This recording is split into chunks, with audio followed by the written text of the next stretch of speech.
for you. There is still hope for you in spite of your struggles, heartaches, and troubles.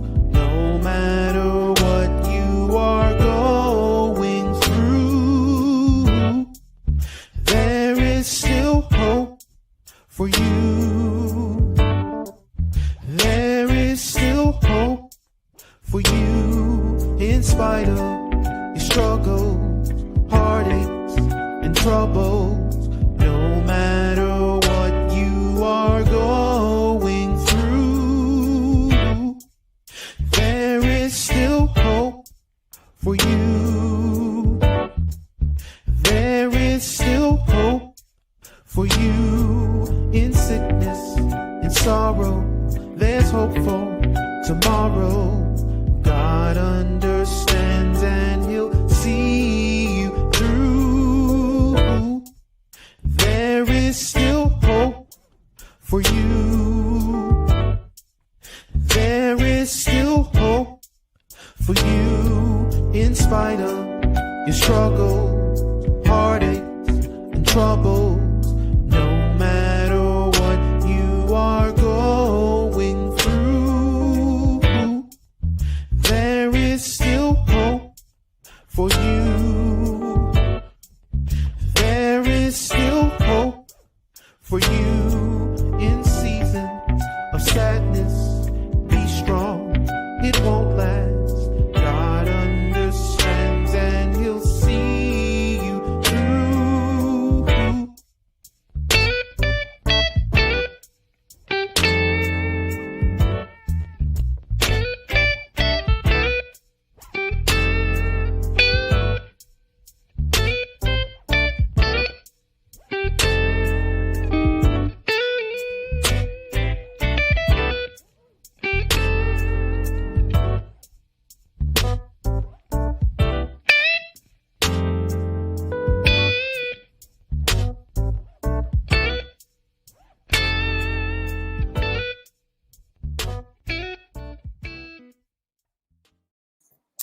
Good evening, everyone. Hello, happy Thursday. Welcome to There Is Still Hope for You. I am your host, Pastor Karen, and I am so elated to have you all join me on this evening for another broadcast to encourage, to empower, to inspire you, to let you know no matter where you are in life, there is hope for you. I hope everyone is having a great day, and I hope that you all are staying cool. It's hot. It's been today was like really hot. So I hope wherever you are in the world that you are staying cool, you're staying hydrated, and we are using wisdom. So on this evening, we are only going to be on for an hour. Sometimes depending on the guests and our schedules, we're here for 2 hours, but just to let you know, tonight we'll be on an hour. Thank everyone again for tuning in. If you don't mind, please share this broadcast because I always have amazing guests. But this young lady today, she's fire. I know she's going to say something to empower you. And it just blesses me to have young people who are just prospering in life. They're living a purpose-driven life.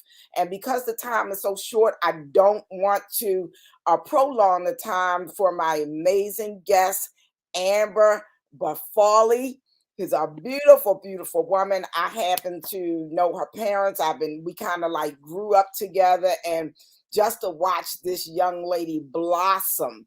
As you've seen on the flyer, she is an entrepreneur. She is a realtor. She is an encourager. And I had an opportunity to work with her in a professional setting. When I tell you she is bubbly, she's full of joy. Her smile just illuminates the room. I absolutely love this young lady. I mean, literally. So I'm excited to have with me on this evening, Miss Amber Bafalie. Amber, thank you so much for accepting my invite. And I would like for you to just take this time now just to tell us a little bit about yourself, what you do, who you are, just however you want to flow on this evening. The platform is now turned over to you. Thank you, Pastor Karen. That was such a lovely invitation, a lovely introduction. I have to say, I've loved working with you in the past as well. But I am a real estate agent. I pretty much help people to get the financing, the credit, anything that they need to get into their homes. And then I also assist people in selling their homes and getting the top dollar that they deserve and the equity that they've accrued in that house. So um, I would just say I've pretty much wrapped my professional life around helping people to accrue generational wealth. Mm. And a lot of people don't know this, but I started off on a path wanting to be an actress. And I studied acting. I went to art schools and all that for probably 10 years or so. Mm-hmm. And then I took an econ class, and they started talking about the housing market and how money flows through the government and home finances. Mm-hmm. I realized that I never personally learned that for myself. To me, it's Mm-hmm. a huge blur. Um, Mm-hmm. it kind of made me feel simple and stupid because it felt like it was something that was just a little bit out of my reach. And Mm-hmm. so I remember applying to colleges, and I needed someone to co-sign for my student loans. And that was such a hard thing because, we weren't taught about credit.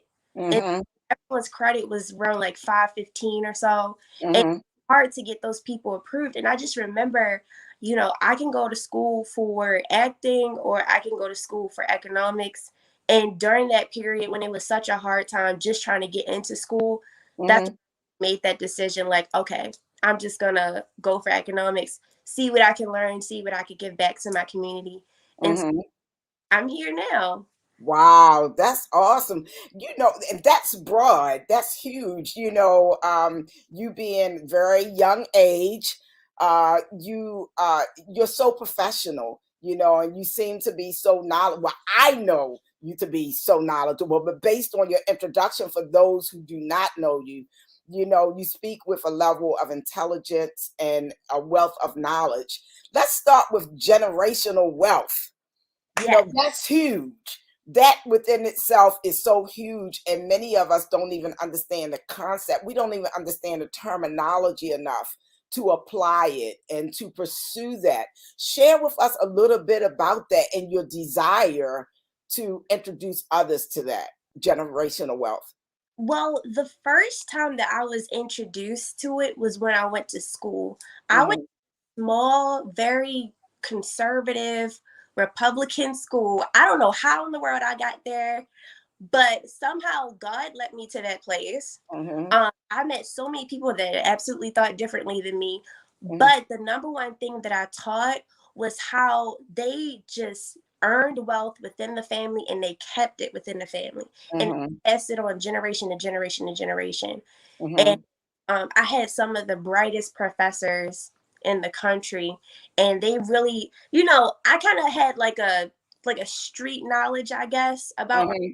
entrepreneurship because my aunt is a hairstylist. Mm-hmm. Mom has a processing company. My dad had a landscaping company. So I was Mm-hmm. always around small business owners, but Yes.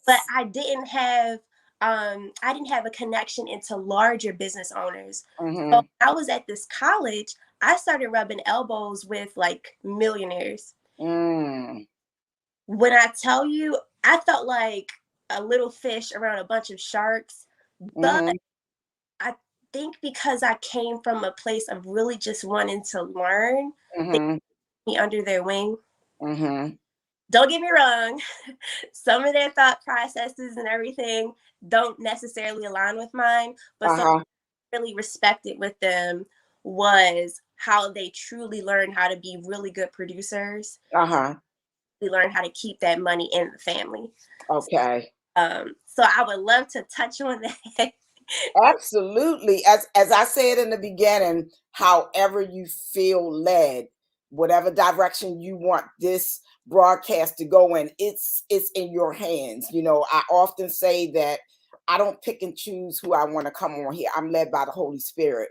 So if God leads me to you, I know that there's something that you're going to share that's going to bless not just the audience, but me as well. So as I told you when we did our little test and our little consultation, we don't do scripts. So generational wealth is a good thing. Anything that you would like to tap in for this next hour, it's your platform. And please, by all means, do that, because we need that. Because as you say many times, I know in our culture, we don't always keep the money within the family. You know, we often we're not good at managing that. And I'm just saying, you know, in general, that's an area that we have not been developed in, I would say. So please share that. You talked about the real estate business. You talked about credit. I was like, okay, I see how this is going. That's not your intro, but it's something that's really needed today, in particular now after the pandemic. Yes. So many people's lives have shifted as a result of tremendous loss in the workplace, you know, loss of employment, loss of homes.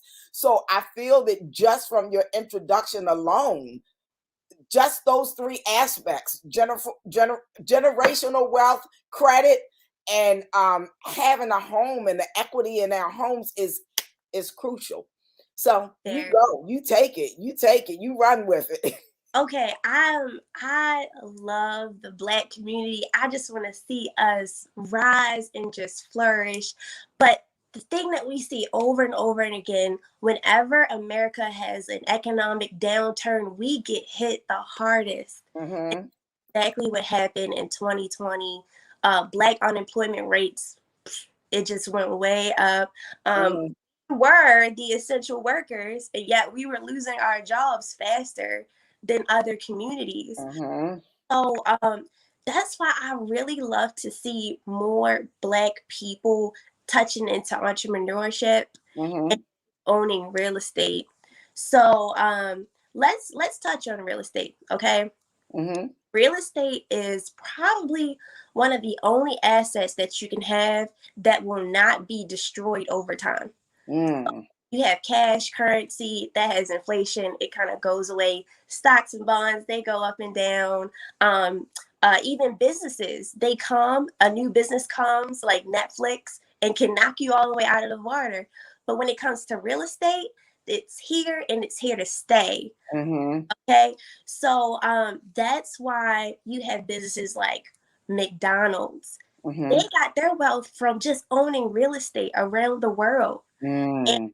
with that, you can pass that real estate down to your family members, your kids, as long as you have a trust set up for them. Mm-hmm. And it really sets them up, because let's give an example. One of my friends, okay, her name is Lexi. Mm-hmm. And Lexi had her great grandfather. He owned a huge farm, Mm-hmm. and he worked his whole life for it. It was humongous. But he passed it on to her mom, then passed it on to her. Mm-hmm. And Lexi decided, the farm isn't very lucrative to me, but I can sell this or Mm-hmm. get a loan out of it, which she did. She took some of the equity of that farm and she put it into a loan, and then she used that loan to start her business. Okay. Um, this is one of the things that I didn't see a lot of people being able to do this. It was like, we jump into the marketplace for the very first time, just starting with our bootstraps, trying to get started. A lot of us, we jump in here, we're like, okay, we need to earn $2,000 to buy a car. Hey, are you still here? Still Let me here, make sure. because you were really getting into it. I just kind of went backstage for a minute, but I'm still here. Yes, ma'am. Sorry, I wanted to make sure I didn't leave. No, you're good. But I was saying, in our community, lots of times we start off at 18 trying to gather together $2,000 so that we can get a car Yes. and get to work, so that we can work minimum wage, Mm-hmm. to pay our apartment bills, Mm-hmm. which that apartment, the rent that you're paying for that apartment is actually paying the apartment owner's mortgage. Mm-hmm. And actually, your rent is higher than their mortgage. Exactly. So yeah, it's just like a cycle that if we kind of just, tweak some things, make Mm-hmm. some educated decisions when it comes Mm-hmm. to like financial moves and stuff, we could Mm-hmm. definitely position our kids in a different position than we were when we started. And I Yeah. think that's the goal. That is the huge goal. Wow, that's great. That's excellent because many times, as you say, we turn 18 and we're trying to do so many things. And like you said, we aren't prepared. We haven't saved. Many times we have not taught our children that because we didn't do that. You know what I'm saying? So I totally get it. And as a result, we have this poverty mindset and we find ourselves in poverty conditions because we aren't aware. I do have one of our viewers has asked a question. Do Okay. you assist with money management, savings, and investments? So I absolutely will help my clients to plan their savings for purchasing a new home. I also help them with real estate investing as well. I'm a Hmm. landlord myself, so I own a rental. And I just help other people do the same thing. When it comes to stocks and bonds, I am not a professional in that field, so I don't feel Hmm. comfortable giving that advice out to people. But I definitely think it's something to touch into. Um, I would just say one of the easiest ways to tap into financial literacy is on your phone. Go Hmm. on Instagram, just type in stocks and bonds, type in real estate investing. Find these accounts. People talk about it all the time. Go on Twitter. You have LLC Twitter, you have stocks Twitter, you have real estate investing Twitter, and Hmm. all day long, Black people like you and me that come from where we come from Hmm. over time learn tools and they put it back into their bit they put it back into their social media platforms, just Hmm. information out to people like you and me. And it's true, I even have social media like my Instagram, my Facebook, and everything. I'm just posting content all the time. So I would just say that would be the first step because that's where I started. Uh-huh. Wow, that's awesome. Now, Amber, because you're so well versed, I mean, you're so proficient and you just so fluent in what you do and sharing the information. How long have you been into real estate? And I mean, because your mindset is so different from the average. Now, I'm not trying to single people out. I'm saying the average young person because I know about you and my son are about the same age. So I know about, what age you are. So it just amazes me. It blesses me to see you with that mindset of just, having property and investing because basically that's what it is. When you purchase, it's an investment. So how long have you been into just I guess straight from school, I would imagine if you started out straight from college. Yeah, I started out straight from college, so I think I was around 19 years old. um, Hmm. I met a tax assessor. So what she did was she would go out and she would measure homes, and then she would write down like the things that they have, and she Hmm. basically write out, okay, the tax accessible value of this house is $350,000, and Mhm. to give that to the city. And so I just asked her, I said, hey, can I, mentor with you? And then over time, she was like, oh yeah, you can be my intern. And Wow. I, oh my gosh, I've gotten so many opportunities just by asking. Um, Mhm. I went to the president of my college and I asked them, hey, can I work in your office? He said, Wow. gave me a position.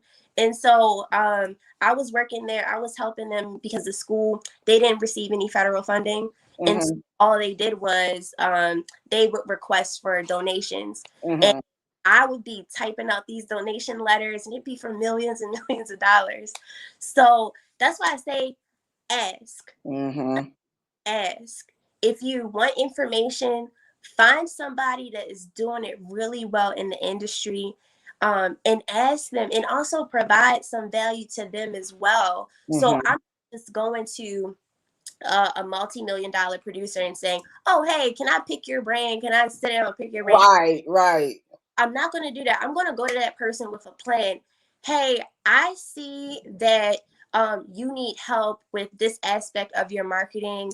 I can provide this, and this. How would you feel if I did this for a 2-month trial or whatever? Mm-hmm. And during that time, that person is going to really appreciate what I do for them. And we're just going to like, ideas are just going to go boom, boom, boom, boom, boom between us, Mm-hmm. Mm-hmm. But something that you said that I seem to be well versed. Mm-hmm.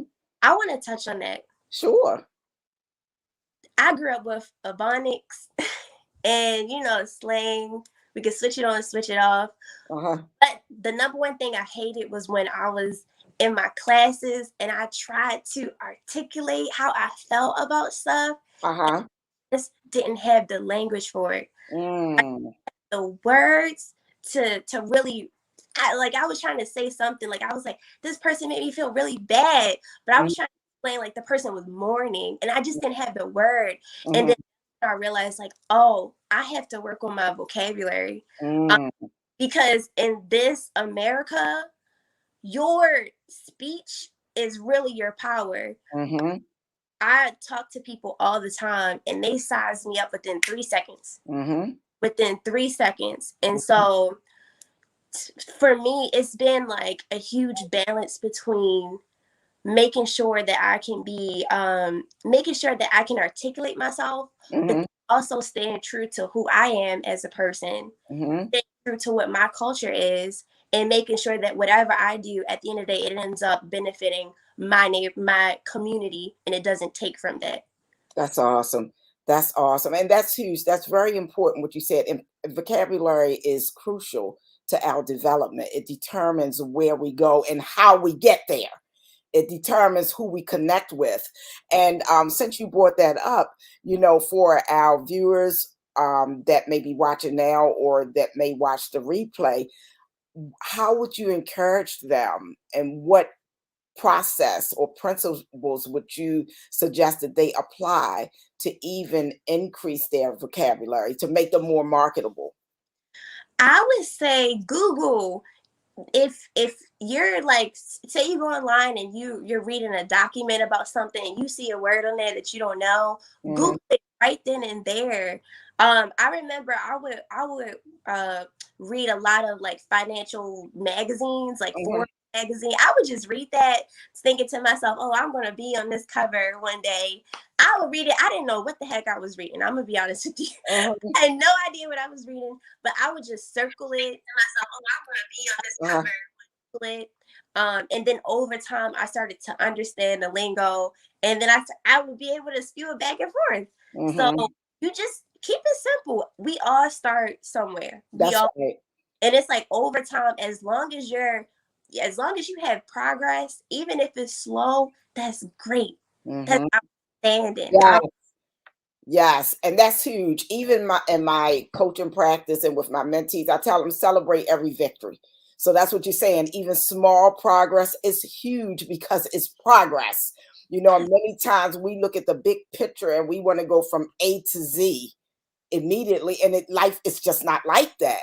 And many times I think that's why many people quit and they don't continue to pursue their dreams and they're not successful because they don't celebrate every victory. Every step is a victory. Every step towards your goal is a win. So that's huge. Thank you so much for addressing that. I'd like to take a moment right now just to give a few shout outs. I would like to thank everyone for taking the time to join me on this broadcast with my amazing guest, Miss Amber. In this beautiful look. I call her my little cousin. I was like, "What's my little cousin?" But yeah, that's my little cousin. But and for those of you that will watch the replay, we certainly appreciate you taking the time to do so. Again, I'd like to ask, if you have not done so already, if you would please share this broadcast. This is powerful information that we all need to move forward in life. Even our guest, one of our guests, Alicia Gilbert, who is my daughter. You remember Alicia and Yosha? I sure do. Yeah. Yeah. So about investment and savings, because I know many times we have not been taught to save. And so as a result, we just run through money. We get a lump sum, and we're overwhelmed because we're not used to managing large volumes of revenue. And so we mismanage it, and we don't invest, as Amber is speaking of this evening. But Lucille Owens, thank you so much for being here. Shirley Miller, thank you. Shirley, thank you for the hearts. That's my bestie from high school many, many, many years ago. I appreciate your continued support. Melanie Stewart, that's my sister friend, my girlfriend. She's just awesome, amazing, another amazing young lady. Thank you so much for taking the time to be here with us on this evening. G. Price, thank you so much for tuning in. Now, there are multiple platforms, so I'm not able to see everyone's name. If you shared a comment, then I'm able to tell that you're here. But otherwise, I'm not able to call you out. But I want you to know that I appreciate you. To all of Amber's family and followers, thank you so much for being here to support this amazing young lady. You supporting her and supporting me as well. So thank you again. So Amber, I want to turn the platform back over to you. You mentioned something about credit. Yeah. Let's tap into that for a moment, because I think that's something that all of us, even if not now where we are in this season in our lives, at one point we've had experience with that. So from my understanding, I believe you have a credit restoration company. Yeah, so my husband and I, he is a credit whiz. When I tell you, Okay. my goodness. So this is how it started. I had a ton of people that wanted to buy houses, but the credit score was just way too low. And so I had to tell them, sorry, can't do it right now. Sorry, can't do it. Then I was talking to my husband. I was like, I feel so bad turning these people away. What can we do? He started going into it, and it clicks for him. That's just his bread and butter. And so I started that. But let's tap into some things that people can do today. Okay.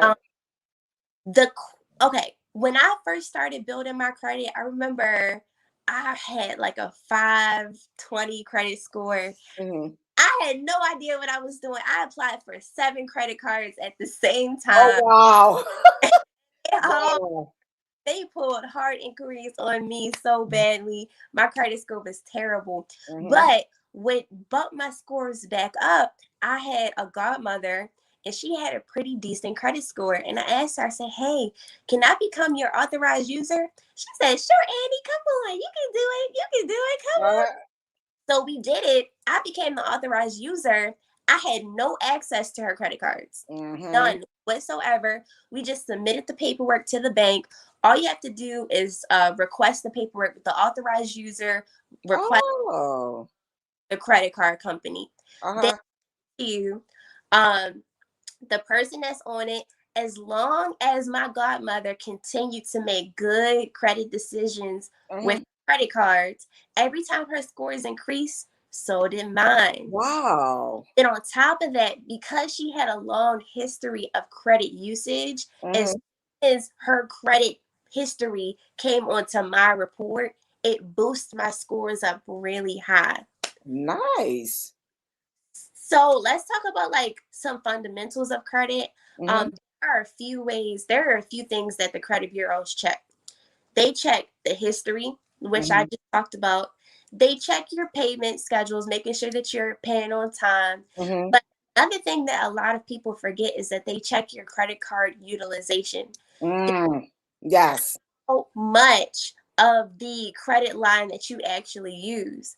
And so a lot of people think like, oh, I'm making my minimum payments on time. Why are my scores still going down?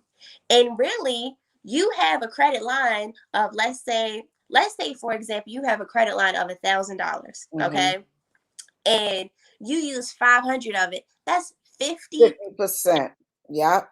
The credit bureaus will tell you that they want you to stay under 30%. 30%, yeah. But in actuality, they only really reward the credit users that stay under 10%. So if you have $1,000 at the end of your credit cycle, you really should only have $100 that you've actually. And so So that's something that I would really encourage a lot of people to remember, Mm-hmm. because start racking up that credit card bill. Mm-hmm. Forget you need to pay it back down to under, I would say please get it under 20% before that next cycle comes. Well, you know, Amber, and you can tell me if this is wise or not. Now, what I do, I don't care if I charge $500 or $700 on my card before my billing cycle ends, I'm paying it off. Now, I don't know if I should keep it down to like 10% pay all, but I literally pay it off so I have a zero balance. So I've gotten into the practice that if I don't know I can pay it off, I don't charge it. I don't charge any more than I can pay off. Yep. And another thing that I would, for people that are just starting with credit, start with something really small. Like, start with a really small fixed bill that you have every single month. So this could be your phone bill. It could be if you always get your nails done and your nails stay at a particular price. I think she froze for a moment. There you are. You back? Sorry. Okay. That's okay. Calling me. You're fine. Yeah, I can't. Gracious. Sorry. Okay. Sorry, Okay. I'm gonna have to put my phone. You're not the That's okay. We're good. Look, technology, you know what I'm saying? There are often technical difficulties. So we go, you're flowing and you're very attentive to it. You see it and you pop in and out quickly. So I love it. But yes, use a very small bill that you have every single month. It could be gas. But if gas changes for you, I don't know about that one. But I started off with my phone bill. My phone bill was, I think it was like $52 a month. And I had that come out of my credit card. And then before the date came, my bill was due on the 6th of every month. So I would pay it off every month on the 2nd. Just to make sure it was paid on time. I would pay with my debit card. And then it would be done. And over time, it helped to increase my scores. There are also some credit builder accounts that you can apply for today, and they pull hard inquiries when you start. These are, you have Self Lender. Let me explain what Self Lender does. Self Lender, basically, you kind of pull out a small loan with them, but you really don't have a loan with them at all because you're not taking any money from them. They're saying that you do. And what you do is you make monthly installments to them. So that could be like $300. You'll pay $300. And every time you pay, it's almost as if you're paying off a loan. Okay. Okay. At the end, I think it's like 12 to 24 month cycle. They will give you your money back minus the fees. Okay. Oh, okay. So Self Lender is wonderful for people that have scores that are low to the point where it's really hard for them to get a credit card.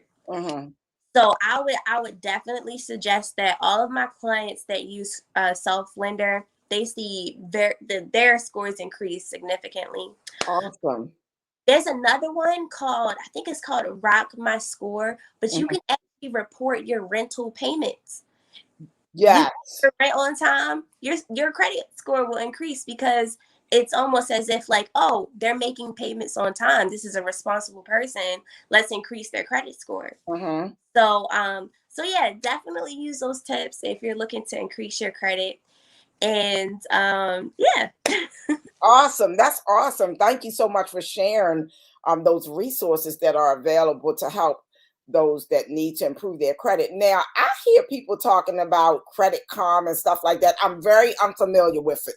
So is that like a pro or con as it relates to boosting your credit score? I'm looking at your face. Is that a no?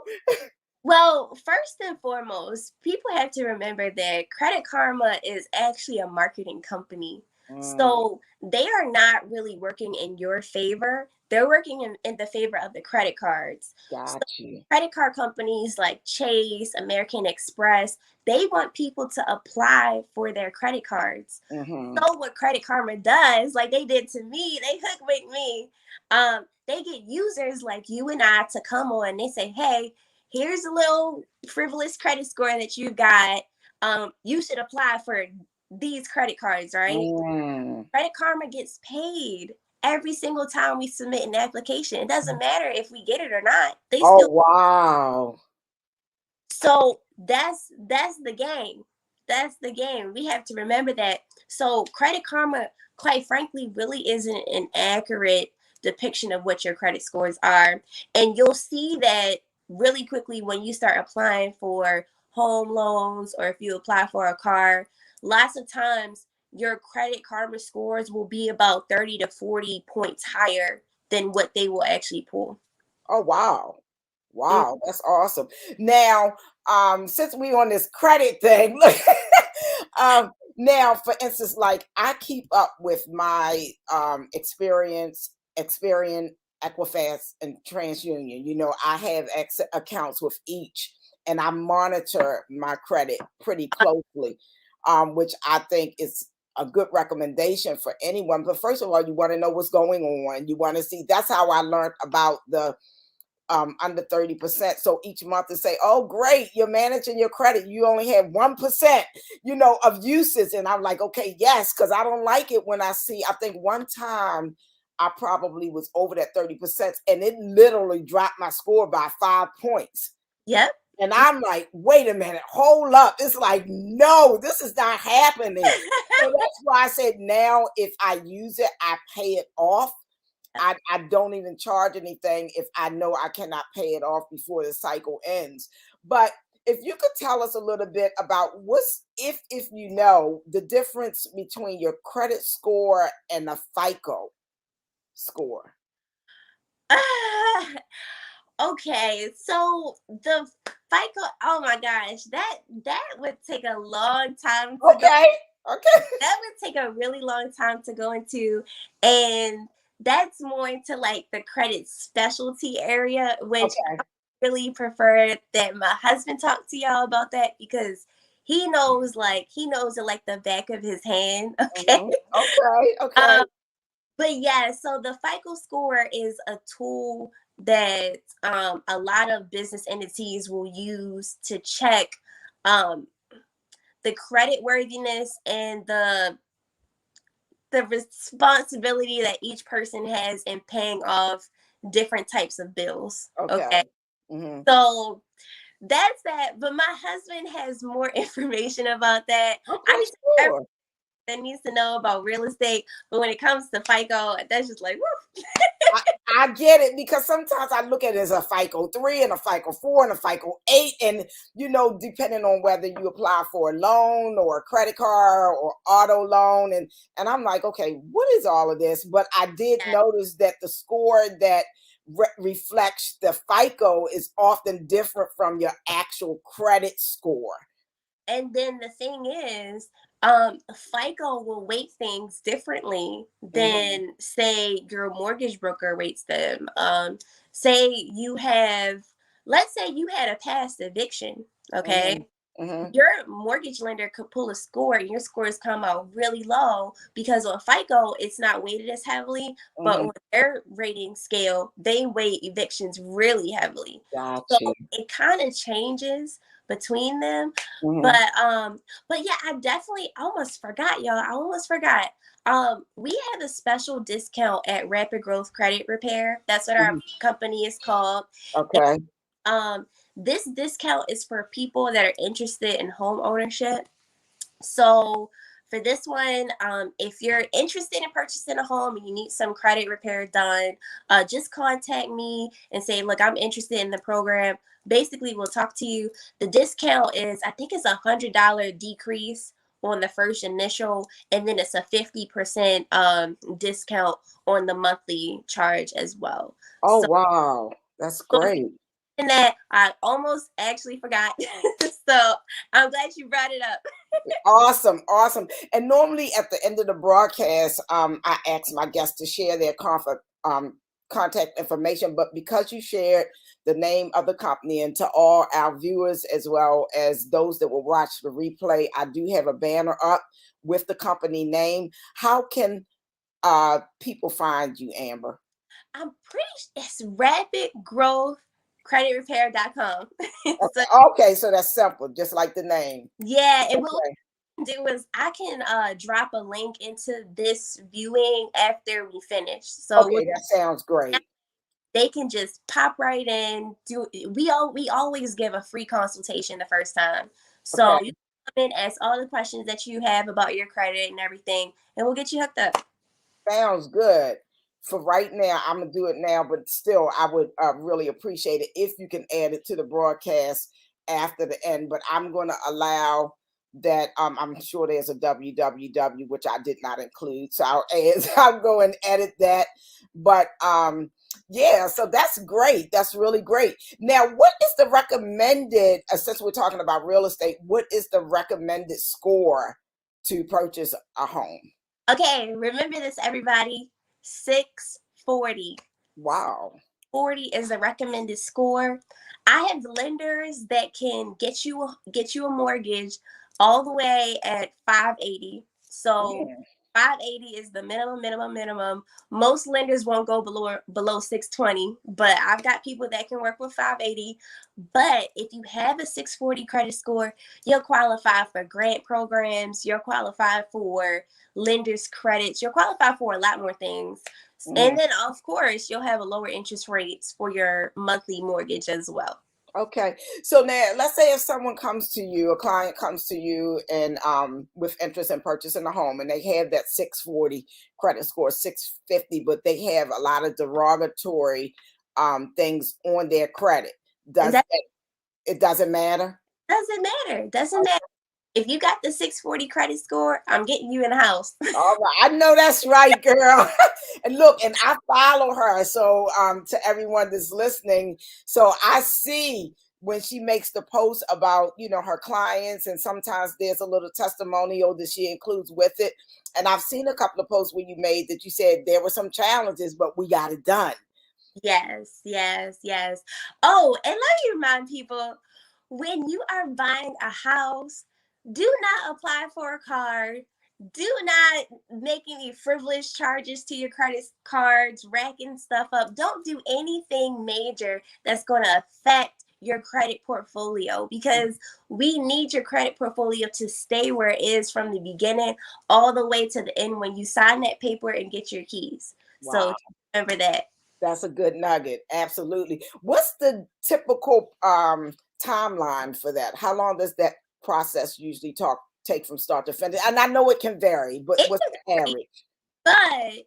but I've done it as fast as what my past two clients were like a month and a half. Oh, really? Okay. That. Um, so the beginning stage, you talk to me, hey, I want to buy a house. I have this credit score. What can we do? I'm like, okay, do you have your pre-approval letter? They say no. Then that's the first thing that we're doing. Um, a pre-approval letter is just a letter from the bank saying, hey, I'm going to back this person X amount of dollars to purchase a house. Hmm. So that means that based off of your credit card, your credit report, and your monthly income that you make from your job, they'll Hmm. say, okay, this person can purchase a house up to $300,000. Okay. Hmm. So what they'll do is they'll write out a letter and they'll put that $300,000 on there. And then when we look for houses and say you want to submit an offer on a property, then we show the seller, hey, here's my pre-approval letter for $300,000. I have the money to back up this purchase. I want to submit an offer for, let's say, $299. Okay. Hmm. And you submit your offer, boom, we're going for it. Um, so the process is you come to me, hey, I want to buy a house. We work on your pre-approval letter. You'll have to submit some documents like your pay stubs, your W-2s, your tax returns. that can go as fast as you are able to provide the information. If you can do it in a day, I'll get you your pre-approval letter the next day. Wow. I really try to move as quickly as I possibly can because money is speed. Speed is money. That's how it is. Yes, absolutely. And then as soon as you get your letter, I'm sending you properties left and right every single day. We're going out, beating the pavement, looking at homes. And then usually we'll find a home within, I would say, like a week or two. And then we submit our offers. I'm very strategic in how I submit offers. I can be a little aggressive, but I have to be because Right. this market is a seller's market and buyers really have to be competitive. So I really try to do things very seamlessly, very professionally, and we try to have all of our ducks lined up in a row before we do anything. That's awesome, Amber. Thank you so much for sharing that. This is powerful, and that's what, as we were talking and we were talking about hope, I said everybody's story has value. And this is awesome because it gives hope to those that maybe aren't homeowners that are interested in purchasing a home, even to know if your credit score is not where it should be, or if you don't have things in place, that there are realtors, real estate agents such as Amber, that can help you and assist you in those ways. So it's really, really amazing. I'm grateful that you have shared this information with us on this evening, because I know a lot of people seem to tend to say, oh, well, I messed up my credit, so I'll never be able to own a home. No. So this is definitely providing a different source of hope, but one that I feel that is really needed, especially with the economics the way they are today. Exactly. Let me tell y'all something. I don't mean to put her out here like this, but my mom had a credit score of 640. Within a matter of 3 months, we got her scores up to, oh, I'm sorry. She had a credit score of 560. That's what I meant. Okay. So it was really low. It was, wait, Siaka. No, okay, not 640. It was 460. That's what okay. She had a credit score of 460. Within a matter of 3 months, we got her scores up to 710, right? What? In 3 months? Yes. So she almost had a 300 credit point increase within 3 months. And Siaka and I have a different approach from like Lexington Law and your regular credit repair companies, because they want you to stay in that program for the long run, because they get paid from you each month. Because I'm trying to get you in a house or get you to whatever your goals are. We are, getting rid of everything the first time. Wow. They'll do is they will delete about 3 items per month. Yaka will delete like 25, 30 items that first month because we're trying to get you in and out. That's it. Wow, that's awesome. And I know, because I'm familiar with some credit repair companies, and they're kind of slow. They keep sending the dispute letters over and over and over again. So I'm a little familiar, and I know it's a slow process, but to do that quickly, that's like expedient. That's excellent. And it took us a very long time to learn how to do it. But now that we have the systems in place, it's like, oh my goodness, I can't believe we haven't been doing this. And now we're repairing the credit for all of our families. So, That's awesome. That is everything that we set out to do, we're just working towards that. So, yeah. That's really, really awesome. You're really helping a lot of people, and in an area that is really, really needed. So do you all remove hard inquiries as well, or it's just Yep, hard inquiries, collections, student loans.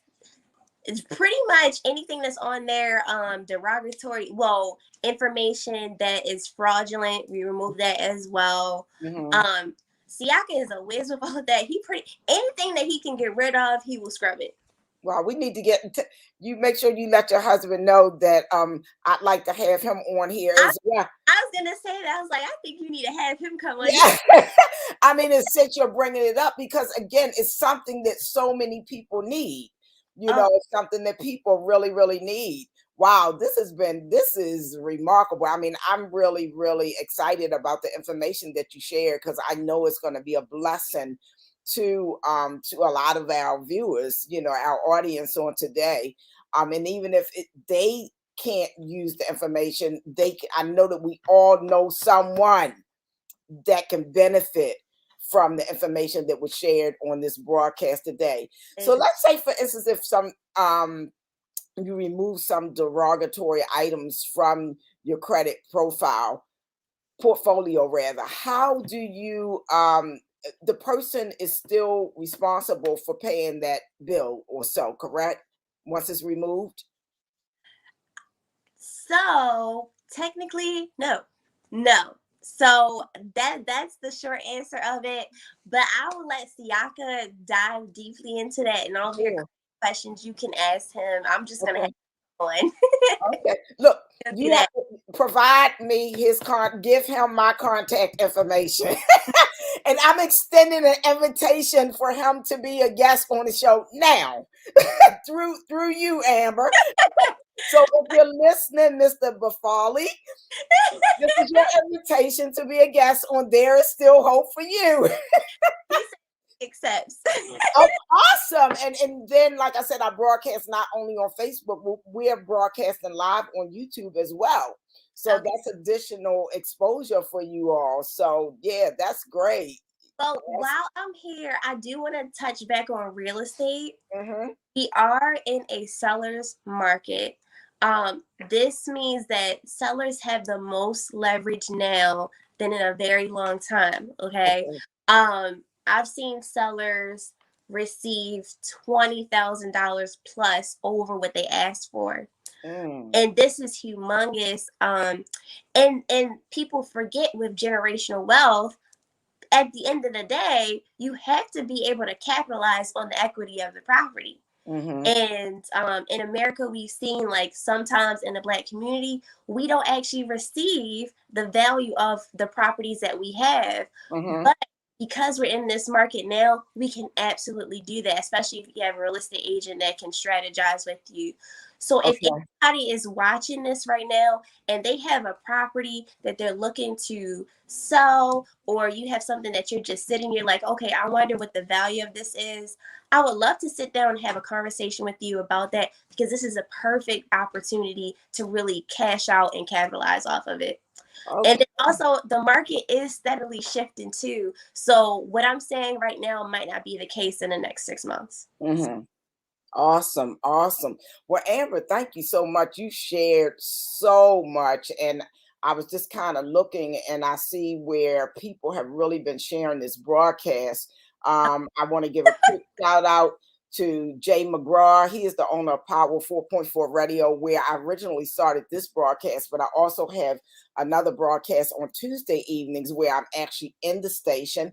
Melinda Smith, thank you so much for sharing and tuning in. Shirley Miller, Cinnamon, Kiera Lester, Cheryl McMillan, and those are just the ones I can see from a quick view. I had multiple devices here, and I don't like to keep going back and forth. So sometimes you see me looking to the side. I'm trying to keep up with what's going on, but we certainly appreciate you taking the time, and we appreciate you sharing your knowledge with us to just bring awareness to the process and what's needed in order to purchase a home.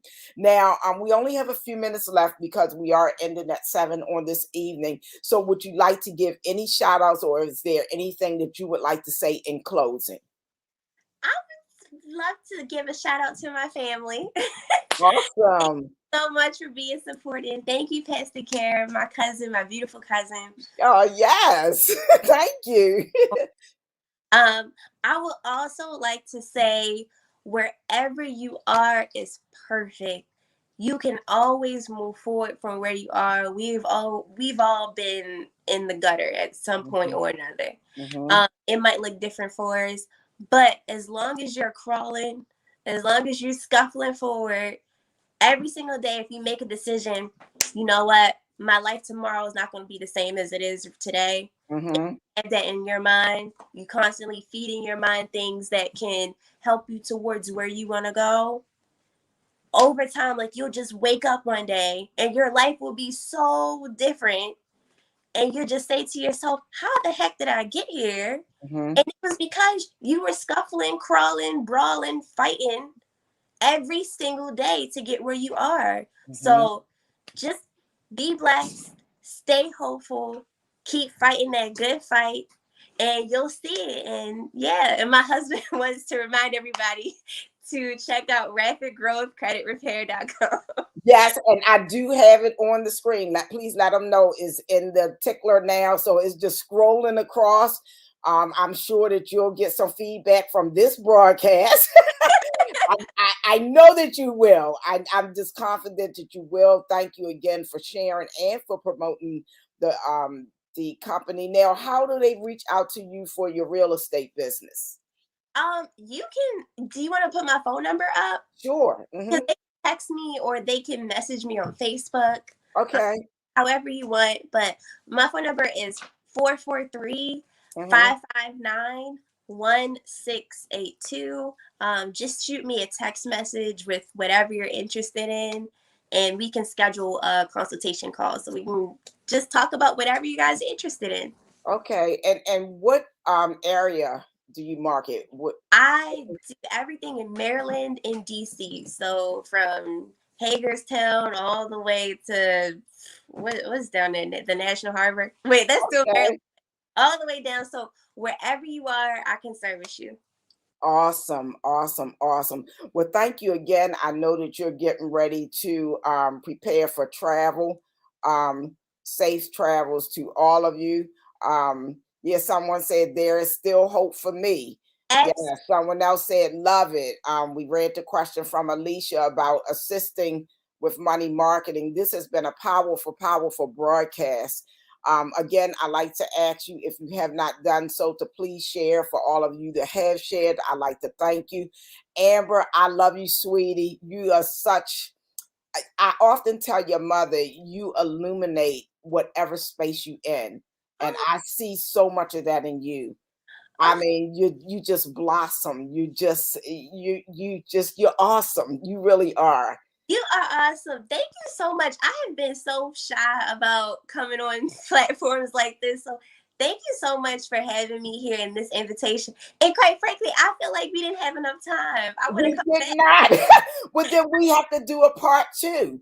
Let, I mean, I don't know, and when your husband comes, if you would like to join him or whatever, but you all get, because I know your schedule is busy.